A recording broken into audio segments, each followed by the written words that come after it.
Deuteronomy chapter 29. These are the words of the covenant that the Lord commanded Moses to make with the Israelites in the land of Moab, in addition to the covenant that he had made with them at Horeb. Moses summoned all Israel and said to them, "You have seen all that the Lord did before your eyes in the land of Egypt, to Pharaoh and to all his servants and to all his land, the great trials that your eyes saw, the signs and those great wonders. But to this day the Lord has not given you a mind to understand, or eyes to see, or ears to hear. I have led you 40 years in the wilderness. The clothes on your back have not worn out, and the sandals on your feet have not worn out. You have not eaten bread, and you have not drunk wine or strong drink, so that you may know that I am the Lord your God. When you came to this place, King Sihon of Heshbon and King Og of Bashan came out against us for battle, but we defeated them. We took their land and gave it as an inheritance to the Reubenites, the Gadites, and the half-tribe of Manasseh. Therefore, diligently observe the words of this covenant, in order that you may succeed in everything that you do. You stand assembled today, all of you, before the Lord your God, the leaders of your tribes, your elders and your officials, all the men of Israel, your children, your women, and the aliens who are in your camp, but those who cut your wood and those who draw your water, to enter into the covenant of the Lord your God, sworn by an oath, which the Lord your God is making with you today, in order that he may establish you today as his people, and that he may be your God, as he promised you and as he swore to your ancestors, to Abraham, to Isaac, and to Jacob.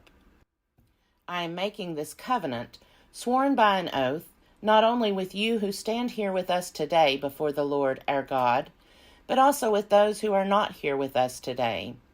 You know how we lived in the land of Egypt, and how we came through the midst of the nations through which you passed. You have seen their detestable things, the filthy idols of wood and stone, of silver and gold, that were among them. It may be that there is among you a man or woman, or a family or tribe, whose heart is already turning away from the Lord our God, to serve the gods of those nations. It may be that there is among you a root sprouting poisonous and bitter growth. All who hear the words of this oath and bless themselves, thinking in their hearts, "We are safe even though we go our own stubborn ways," thus bringing disaster on moist and dry alike. The Lord will be unwilling to pardon them, for the Lord's anger and passion will smoke against them. All the curses written in this book will descend on them, and the Lord will blot out their names from under heaven.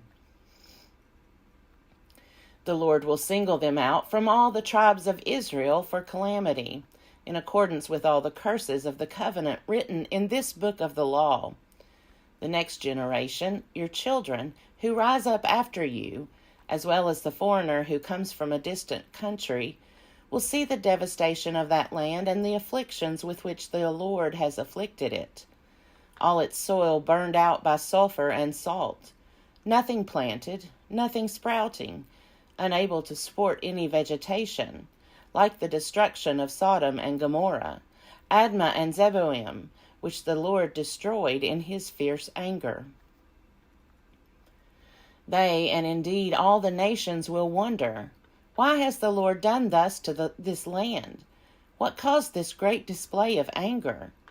They will conclude, "It is because they abandoned the covenant of the Lord, the God of their ancestors, which he made with them when he brought them out of the land of Egypt. They turned and served other gods, worshiping them, gods whom they had not known and whom he had not allotted to them. So the anger of the Lord was kindled against that land, bringing on it every curse written in this book. The Lord uprooted them from their land in anger, fury, and great wrath, and cast them into another land, as is now the case. The secret things belong to the Lord our God, but the revealed things belong to us and to our children forever, to observe all the words of this law. Deuteronomy chapter 30. When all these things have happened to you, the blessings and the curses that I have set before you, if you call them to mind among all the nations where the Lord your God has driven you, and return to the Lord your God, and you and your children obey him with all your heart and with all your soul, just as I am commanding you today, then the Lord your God will restore your fortunes and have compassion on you, gathering you again from all the peoples among whom the Lord your God has scattered you. Even if you are exiled to the ends of the world, from there the Lord your God will gather you, and from there he will bring you back. The Lord your God will bring you into the land that your ancestors possessed, and you will possess it. He will make you more prosperous and numerous than your ancestors. Moreover, the Lord your God will circumcise your heart and the heart of your descendants, so that you will love the Lord your God with all your heart and with all your soul, in order that you may live. The Lord your God will put all these curses on your enemies and on the adversaries who took advantage of you. Then you shall again obey the Lord, observing all his commandments that I am commanding you today. And the Lord your God will make you abundantly prosperous in all your undertakings, in the fruit of your body, in the fruit of your livestock, and in the fruit of your soil. For the Lord will again take delight in prospering you, just as he delighted in prospering your ancestors. When you obey the Lord your God, by observing his commandments and decrees that are written in this book of the law, because you turn to the Lord your God with all your heart and with all your soul. Surely this commandment that I am commanding you today is not too hard for you, nor is it too far away.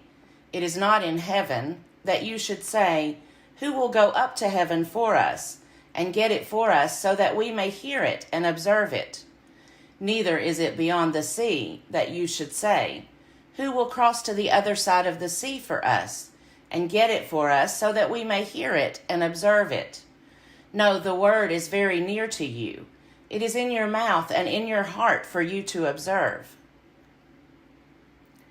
See, I have set before you today life and prosperity, death and adversity. If you obey the commandments of the Lord your God that I am commanding you today, by loving the Lord your God, walking in his ways, and observing his commandments, decrees, and ordinances, then you shall live and become numerous, and the Lord your God will bless you in the land that you are entering to possess. But if your heart turns away, and you do not hear, but are led astray to bow down to other gods and serve them, I declare to you today that you shall perish. You shall not live long in the land that you are crossing the Jordan to enter and possess. I call heaven and earth to witness against you today that I have set before you life and death, blessings and curses. Choose life so that you and your descendants may live, loving the Lord your God, obeying him, and holding fast to him. For that means life to you and length of days, so that you may live in the land that the Lord swore to give to your ancestors, to Abraham, to Isaac, and to Jacob.